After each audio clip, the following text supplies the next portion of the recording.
This review is hilarious because of what happened yesterday. Zone 5, this guy came over. His name's Israel Wright. The name is even ironic because of what's happening and what happened to me recently. But I told him we got to talk about AI because of, eventually it'll segue to there because everything that's been happening and what he's asking and stuff. And I told him you got to be careful. And it's a brand new world. I'm tied with this spoilers for this Electric State movie by the Russos, who name. It's not Russian. Rusty. It's fine, Rusty. Ka, the networking. We're spoiling the MCU in any superhero movie. So you have Chris Pratt, the RLSH, and Office Space. What's his name? Phoenix Jones, and Chris is me, and Millie Bobby as Ka. And then, of course, you have Ghostbusters and Role Models, Red Mist. She introduced the mist in that movie. And then back to Office Space again with that Hindu guy. I don't know if it's Hindu, Indian guy. I didn't know until recently. I forgot. And then he with Angelina, of course, Plan B, and Aniston's movie studio. Brad in front of my Missmobile, the premiere.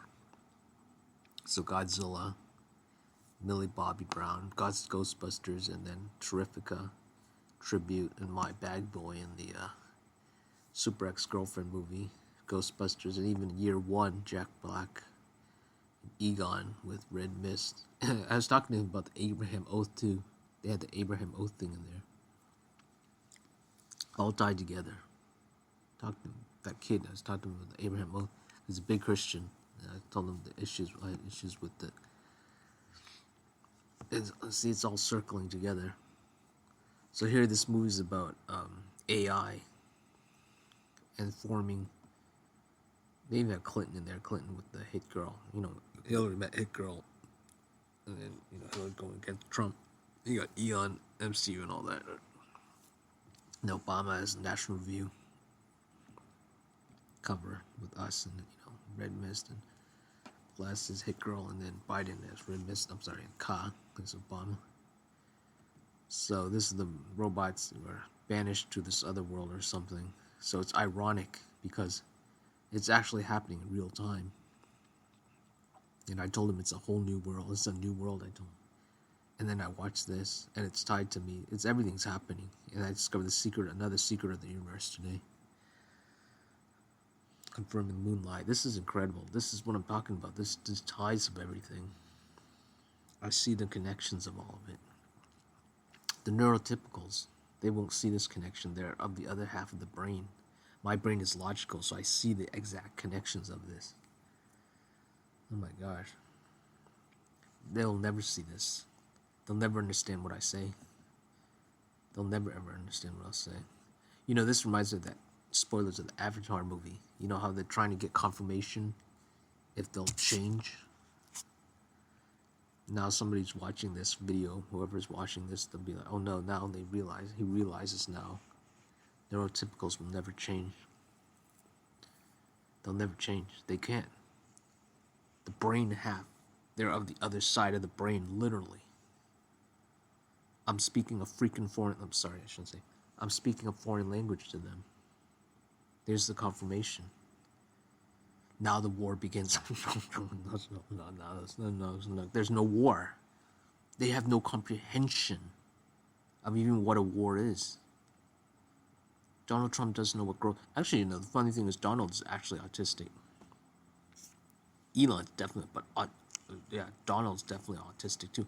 Or maybe it's perhaps because of his because of all that money gave him the power of autism, but also because he was shielded so much that he was shielded away from all the lies. but he had too much money, so was too shielded from everything else. So autism is of your completely different world. He's of the retarded autism. Trump. Elon's definitely, he went sideways. I mean, actually, he might have been always been. He's a mess. Elon's a complete freaking mess. Looking at him, I understand why people hate autistics. I understand now. I understand why they completely. I don't hate Elon, but I get it now. I get it now. I get it now. I mean, wow. Wow. But anyway, they will never understand us. There's no war. With war, you have to have comprehension. They don't even know what it means. They can't even spell it. I know you think this is a joke. Oh, now I remember what I want to say. Magic. Okay, that's right. I was singing in the shower today. Magic. That's one of the things we'll do. You know, that trope of all the technology was really advanced, it was lost. So I'll do that for my story. Yeah. Lost, and then the lies somehow transformed into a real flat planet. Yeah, they'll never understand what I'm saying. They'll never get it. Now, there is the thing, the biblical, well, you know, many issues I have with the Bible, with the Abraham oath and the dashing of the infants on the rock. I don't like those. Take those out. True Bible, maybe somewhere spiritual, but you have to be careful because, I mean, it even happened today. I nearly blinded myself with a laser here after I had that epiphany. So you still have to, you know, breathe, the computer, the AI said breathe. So I have to still be very careful. I have to, when I'm handling these kind of miracles, I have to learn to breathe. All I have to do is breathe. I breathe, and I'm good. That's the whole thing. I think that's what's happening. It's not actually about them. It's about me, how I'm handling this situation. That's what's happening. And then from how I'm acting, it triggers them. So in order to not trigger them, I have to, yeah. So what's my point with this? Okay, so we realize now they will not understand what I'm saying, okay? But I still have to be careful to not take it too far exactly. You realize they don't understand what I'm, okay, I hope this is not an echo chamber thing and I become, you know, I become like the Quartering or some of those far right extreme nut jobs. Because what happens, they have this echo chamber, and then you're so secluded, like Asmongold, and then you're so secluded to the point where, yeah, they have all this money and stuff, but then they're retarded. And they don't realize they're not retarded because they're being upcropped by something. For example, Zelensky feeding off the money, grabbing it, knowing he knew he could grab the money from the U.S. because we were gullible.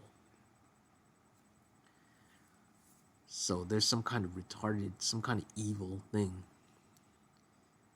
that is upholding something. Same thing as that one guy who wanted to.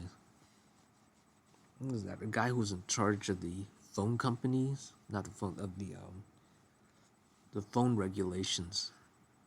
He was dancing like some kind of retarded thing because we discovered he had some kind of investments with the phone companies or something. So he's being such a douchebag. But his douchery was supported by something, so I don't want to become that. I don't want to become some kind of douchebag. I don't want to become this douchebag.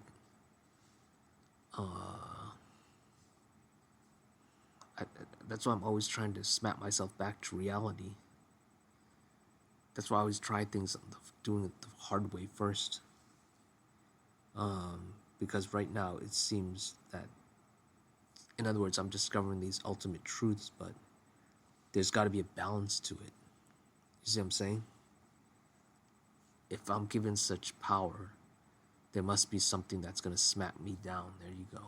I mean, I'm hoping there's not something that's going to smack me down. I gotta smack myself down. Ooh, see, the screensaver nearly cut on, so nearly shut this recording off.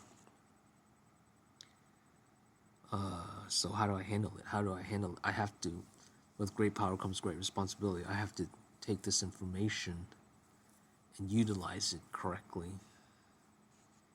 That's right. They don't understand what I'm saying, so maybe I can, do baby language and, spell out W. No, I'm not being silly. No, it's not that. I don't know. Maybe I'll have to use some kind of sign language. No, now I'm acting. That's one thing with the franchise of the series I'm doing. I can, in my stories, I can act it out to help me out in real life. You know, doing these videos and shorts. Well, now when I talk with people and when I talk with AI, helps me out conversing. But yeah, they don't understand what I'm saying. I almost don't even have to ask my parents anything. I could live my life in a dream and take drugs. No, I'm not to take drugs. I don't need drugs. No, I don't. I'm a character. No. I don't need drugs. Yeah, and I don't want to get in.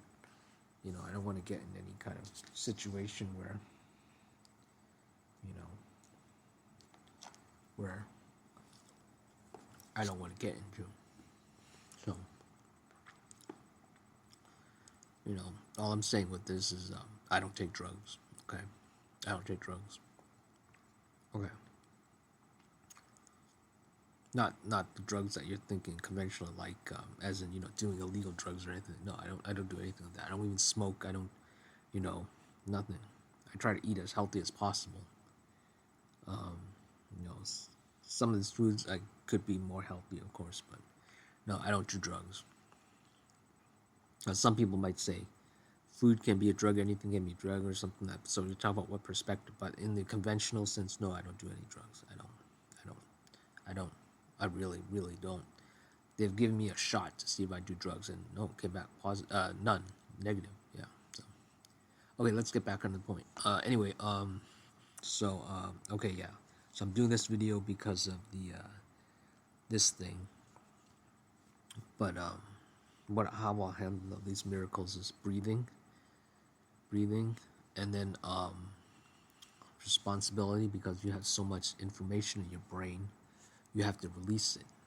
Exactly. So I'll utilize it for the stories. And now that we know, I don't know, subconsciously I feel like they do understand what I'm saying. That's the whole thing. Subconsciously I'm feeling, no, they're not this not connected. They have to know. But then I'm sideways into these kind of things. And I'm thinking, no, they don't know. For example, Trump not knowing what groceries are. That is, you know, and I see some comments on there also not believing it. So, you know, I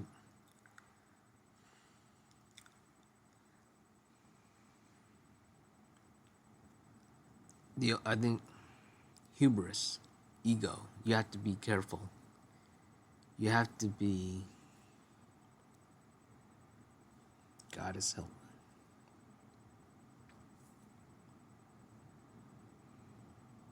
You have to be responsible with the information you're given.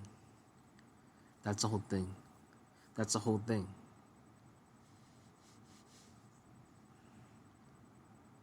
They don't understand. If this was a video game and I'm like, oh, they don't understand what I'm saying, woo, yay. But from my experience, groupthink, emergence, that's the term, emergence, that's why they survive.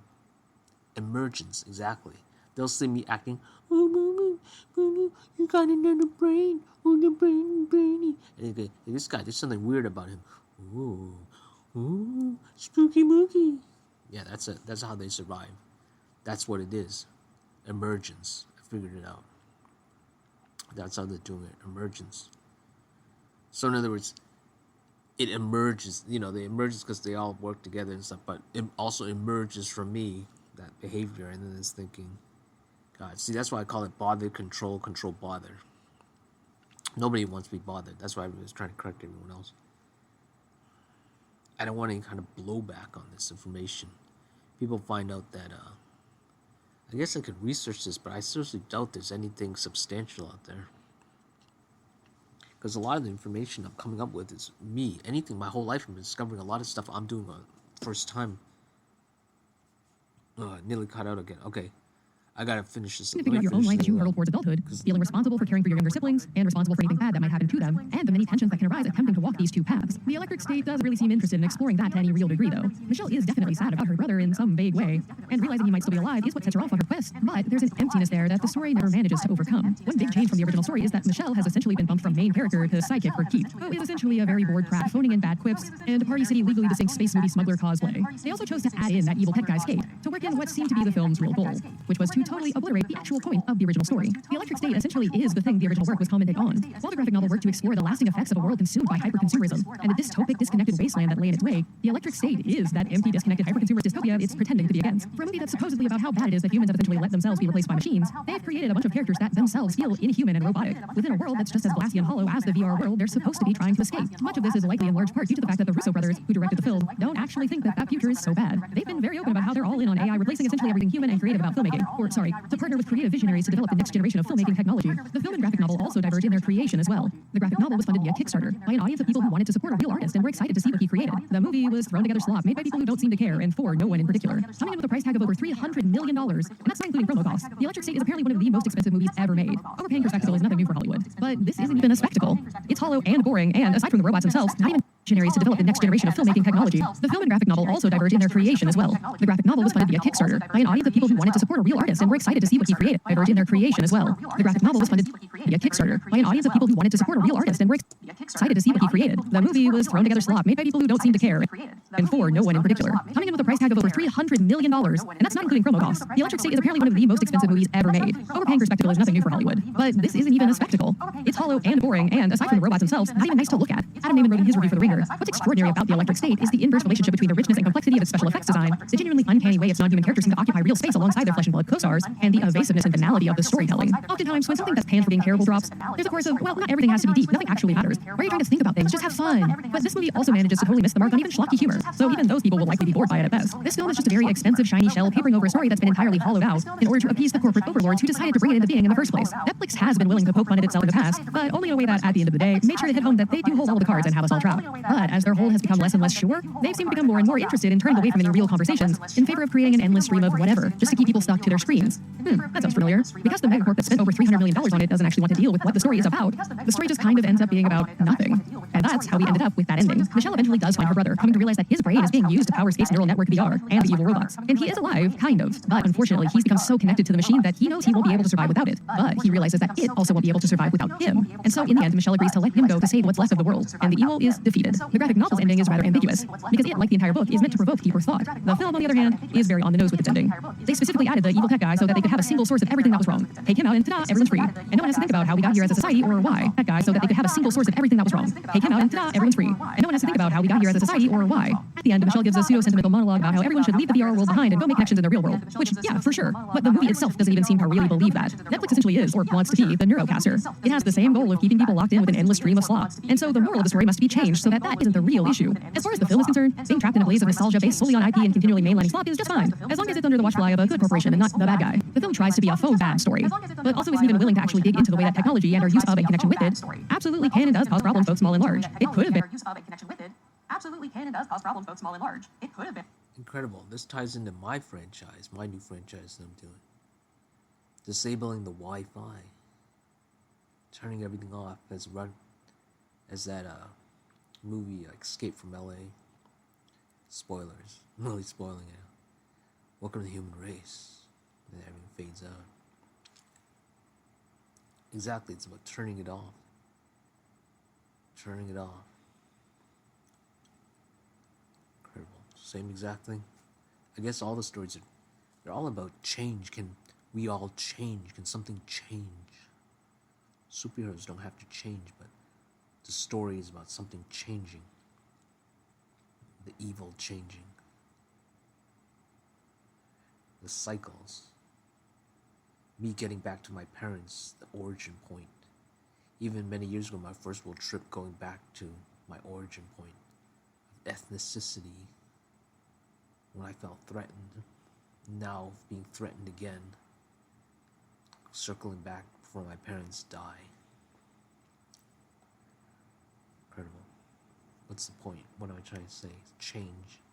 changes cycle. Been an opportunity to explore so many of the real-world issues that we're having to contend with. Rise of AI, corporate hegemony, addictions to social media in the virtual world, the fear of losing genuine human connection. But instead, it chooses to sidestep any actually interesting or possibly deep conversation or insight. But the problems don't start or end with the electric state.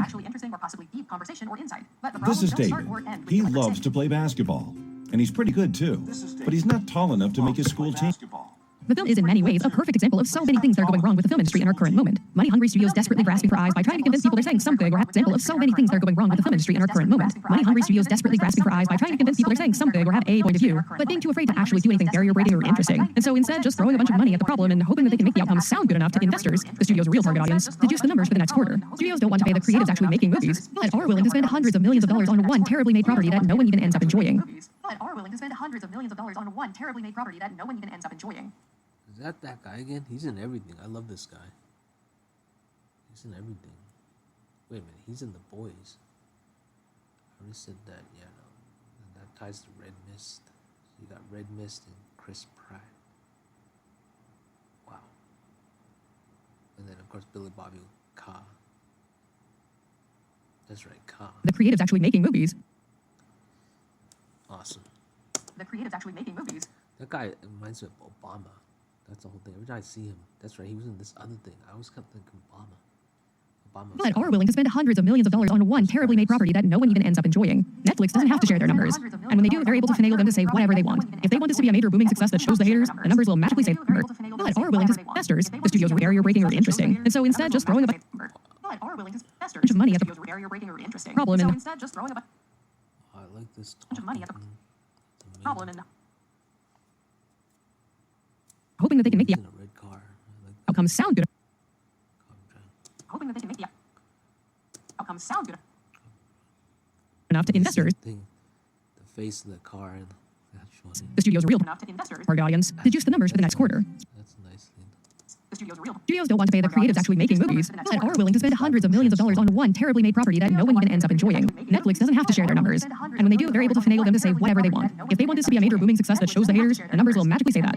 If they want it to be a big money pit flop so they can write it off, then it will be so. The electric state is also a perfect example of something that has been a problem across platforms, but that Netflix in particular has been called out for pushing. Second screen viewing, aka making movies and shows for people to just have on in the background while they watch things they're actually interested in on their phones. Will Tablin wrote in his piece Casual Viewing for N+1 magazine, such slipshod filmmaking works for the streaming model since audiences at home are often barely paying attention. Several screenwriters who work for the streamer told me a common note from company executives is, have this character announce what they're doing so that viewers who have this program on in the background can follow along. And actress Justine Bateman told The Hollywood Reporter, I've heard from showrunners who were given notes from the streamers that this isn't second screen enough, meaning the viewer's primary screen is their phone and the laptop, and they don't want anything on your show to distract them from their primary screen, because if they get distracted, they might look up, be confused, and go turn it off. And you can really feel this in the electric state. The writing is empty, just barely doing enough work to get everything from point A to point B, just enough to create some background noise, but not enough to actually engage anyone. While the electric state adaptation might have been a letdown, you could always read the great Some background noise, but not enough to actually engage anyone. While the electric state adaptation might have been a letdown, you could always read the great Oh, I gotta take a crap now.